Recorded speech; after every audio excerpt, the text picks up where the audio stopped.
Alright, y'all know the drill at this point. Let's see who we can piss off today by simply talking about the most well-respected tier list in the Honkai Star Rail community. We're here again at pridewin.gg checking out the Honkai Star Rail tier list for May, specifically part 2 of patch 2.2 now. We're going to be getting patch 2.3 in about 3 weeks. We just recently had the BOOTHILL introduction to the game. That's why we're making this tier list video. We're also going to be talking about some of the changes that recently occurred. First of all, if you haven't yet, go check out pridewin.gg. They obviously make more than just tier lists, and they have revamped this entire tier list. If you guys didn't already know that, the whole thing has been completely changed. They've added a whole lot of stuff, and they've been listening. They must be watching our videos. They must be watching our videos, because some of the things we literally exactly asked for, some of the things that we've been talking about on this channel that we specifically asked for specific things for, they added those very specific things, which is crazy to me.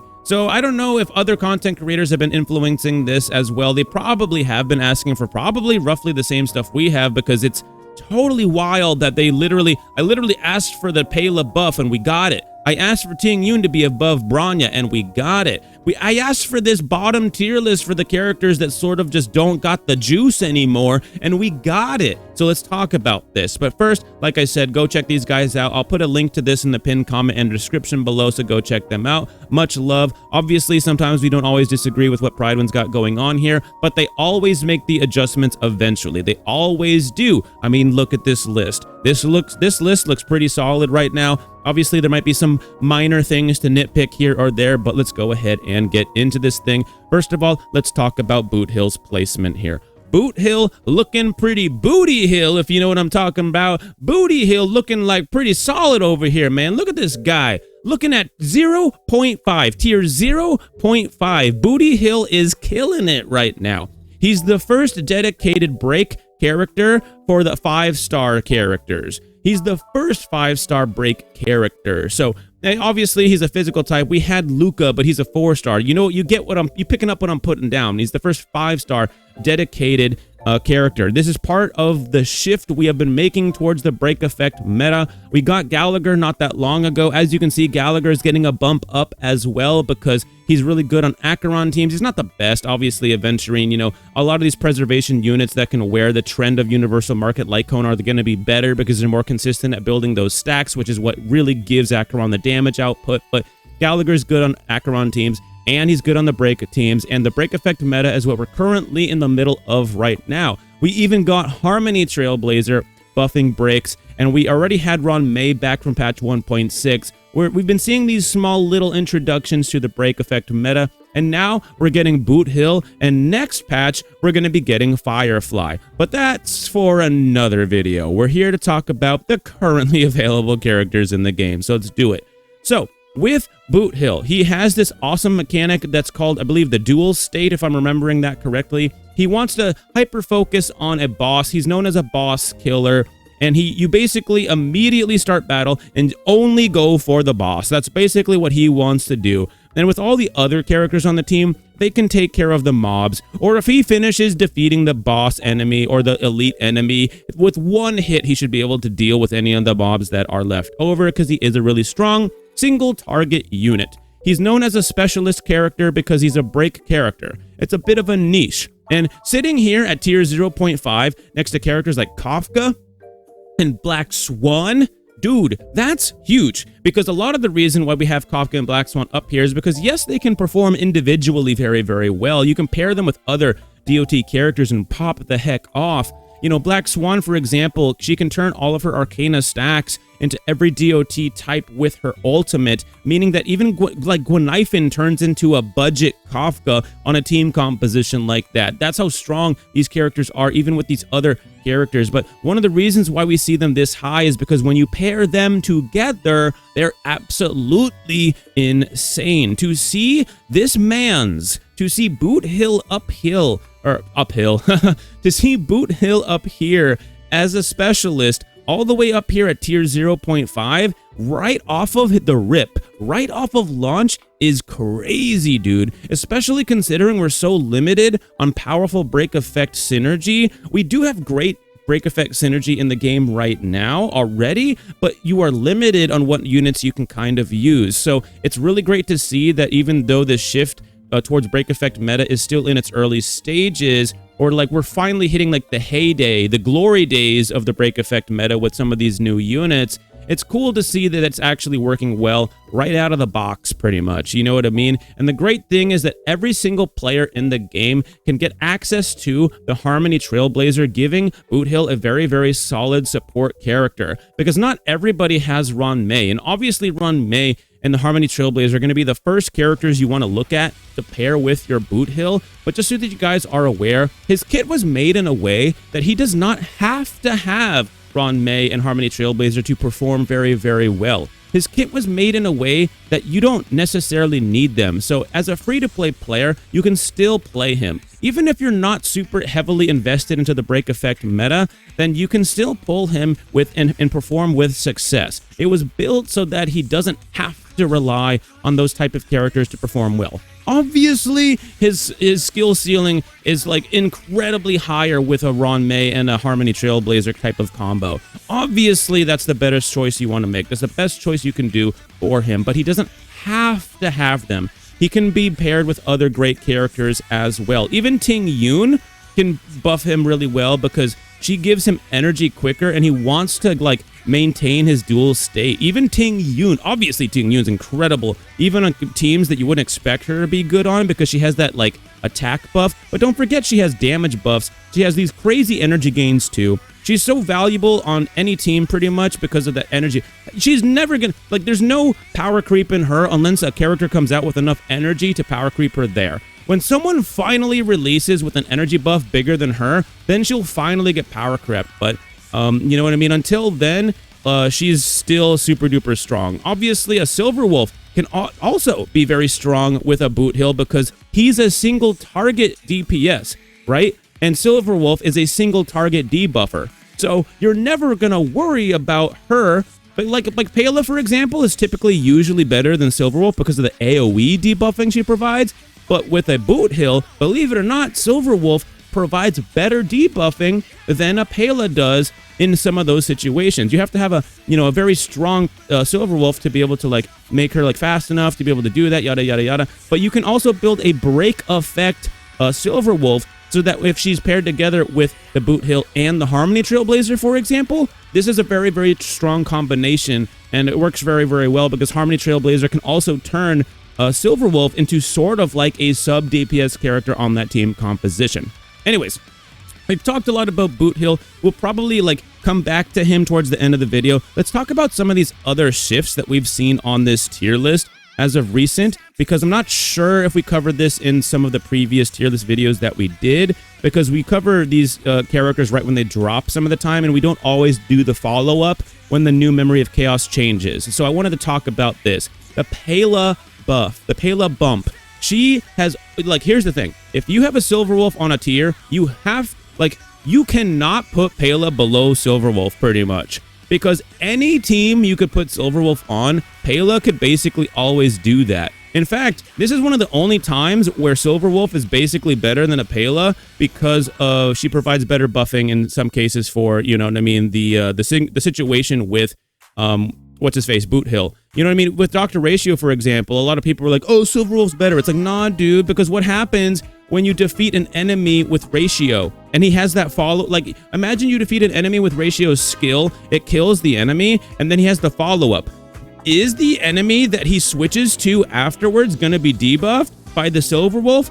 It might not be, but if you're AoE defense shredding all the enemies at once with Pela's ultimate, it's just a fact. Pela is simply better than Silver Wolf on average. Maybe there's some team compositions that Silver Wolf might be better, but the spread is usually better for the Pela than it is for the Silver Wolf. Obviously, Silver Wolf is going to be the best on a Quantum Dream team, for example, but I just wanted to point that out, that if you have a Pela, you pretty much have to put her at the Silver Wolf level or above in some cases. So it's kind of almost been a little bit of like Pela slander that she's been below Silver Wolf for so long. So to see them finally bump her up next to the Bronya and next to the Silver Wolf, where she has belonged this whole time, it's really nice to see this shift. and it's really nice to see people accepting that Ting Yun is better than Bronya. Ting Yun has always been better than Bronya. You might disagree, but listen, at top level play,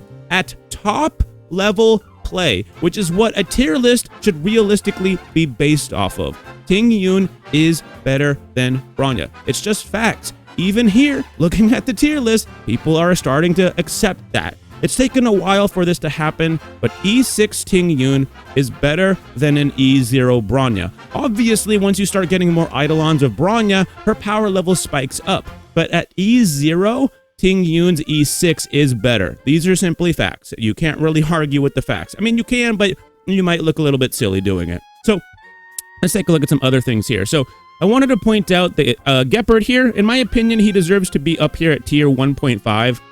He is a preservation unit at the end of the day.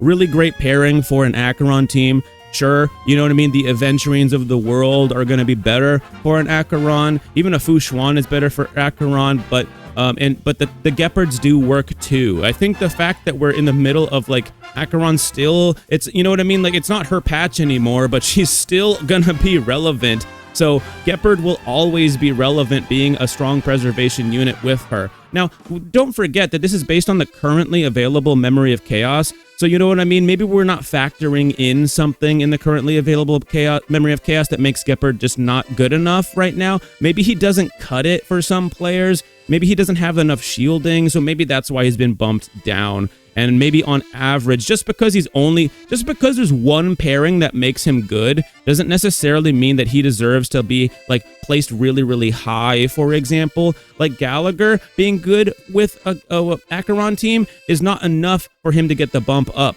He's getting the bump up right now because he's good with Acheron and he's good with break teams. He's like the best sustain for break teams. That's why. And there's more than one break team you could assemble. So he has a lot of value. He's 2 tiers above Gepard right now. So just keep that in mind. So I'm okay with this if that's what's going on, is that there are some factors that maybe make him not as valuable right now. But I do think on average, he is pretty good. Like a top level play, if your teams are strong enough, and he should be able to get the job done.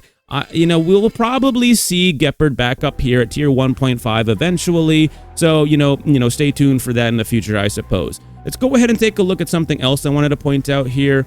Where was it? Oh, Misha. Misha, I will admit, I'll be the first to admit that I don't play Misha enough. I don't really have a lot of, great experience with Misha. So this take I'm about to have is not really, fully my I don't have a take here. I just wanted to point out that it is a little goofy to see him next to the Argentis and the Servals of the world. You know what I mean? Because in my experience, I've seen Serval perform pretty much as good as Jing Yuan in some cases. Obviously, Jing Yuan on average will be better, but in some cases, she can perform basically as good, if not right behind him, making her almost deserving of a tier 2. You know what I mean? So it's a little bit weird to see the Mishas of the world next to the Servals and the Argentis. It's a bit goofy, but I have seen some crazy stuff with Misha. I just don't play him enough to properly have a take on that. I just wanted to point out that it is a little bit goofy. Okay, this is not a nitpick. It's more of a, hey, let me know what you guys think of this placement. Are there any Misha mains in chat? You know what I mean? Let me know. Leave a comment about what you feel about that type of a situation. Because seeing him above Himiko, for example, kind of wacky, because the break effect meta is currently alive and well. And I know that she's not a dedicated break character, but bro, she has a kit that does revolve around break. It's not the main focus, but she can work really, really well on a break team. In fact, take a look at her signature light cone. Take a look at her kit. She deserves to probably get a bump up during the break effect meta. So, you know what I mean? So we might see her get a bump up, you know what I mean? But we'll just have to wait and see. I think with Harmony Trailblazer in the game now that can help buff up a situation like that, Himiko breaks are actually real and they are viable. Just wanted to point that out. And I wanted to point out as well the forgotten ones, this bottom tier here, the trash bin, if you will. I'm so glad they implemented this. I was talking about this for a while as a way to help fix the tier list, because not that long ago, the tier list was very, very crowded when we had, when we used to have S tier, A tier, you know, blah, blah, blah, blah, blah, SAB, you know what I mean? It was a little bit too crowded up there. And then they changed the tier list around a whole lot. They made things make a lot more sense. And they added in this bottom tier, which gives us a little bit more room to work with on some of these other tiers here. And I'm so glad they did this, because this really is helping let us know that Pridewin is paying attention, and Pridewin is constantly improving upon their list. I know Pridewin sometimes gets a lot of flack for their list or for certain takes that they have on their list. Obviously, I make these videos every single time that they update them, and you know what I mean? Like, I have my nitpicks to say as well, but I wouldn't be making these videos if I thought that the tier list was bad. I'm making the tier list videos because I think that they are very important to the entire Honkai Star Rail community. And a lot of people pay attention to these, and I think a lot of their takes are very good, but that doesn't mean we can't nitpick things when we see them. You know what I mean? I love Hoyoverse games, for example, but when I see something wrong, I'll nitpick it. But here I am, uploading primarily for Honkai Star Rail. You know what I'm saying? So anyways, I just wanted to point a lot of these things out, point out BOOTHILL's placement. You see a gap here with Asta and Hanya. Dude, Asta and Hanya are actually very, very strong. They actually are really, really strong, but I think they're making a statement here by like putting a whole tier of space between these characters, because dude, Robin, Ron May, Sparkle, Ting Yun, Branya, Pela, Silverwolf, they're so much better than Asta Hanya that I think they just wanted to kind of let players know about that. Like, hey, if we put them right behind these other characters, players might get the wrong idea that they're like almost as good. Well, they're not quite almost as good.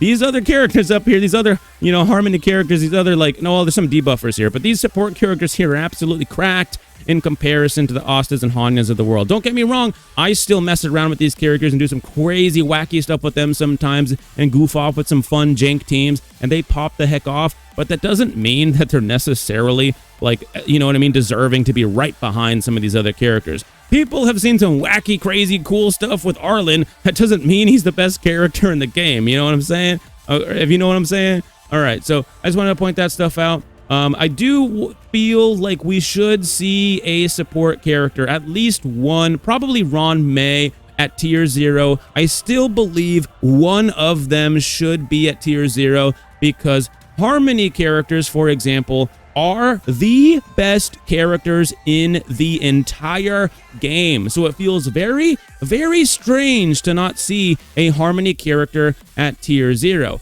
Something to keep in mind is the amplifier slot is being like rated by itself, okay? The sustainability slot is being rated by itself.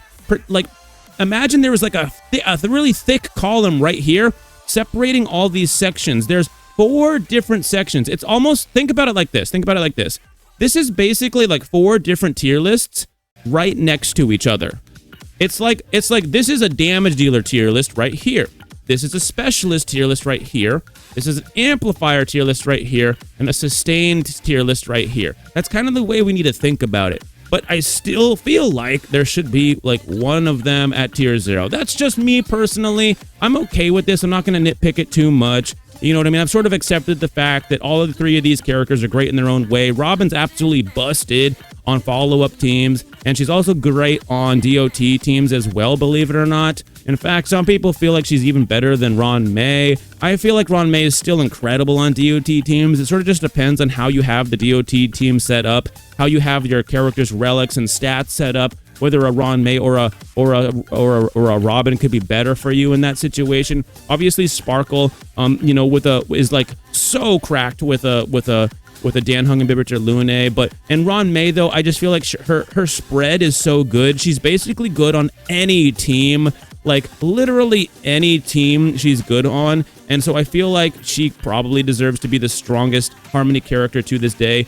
Some people feel like she's overrated, but dude, why do you feel like so many people say that she's good? It's because she is, man. So I just wanted to point that out, that all 3 of these characters, really, really strong, but Ron May is strong on any team, and that kind of gives her that little bit of an extra bump.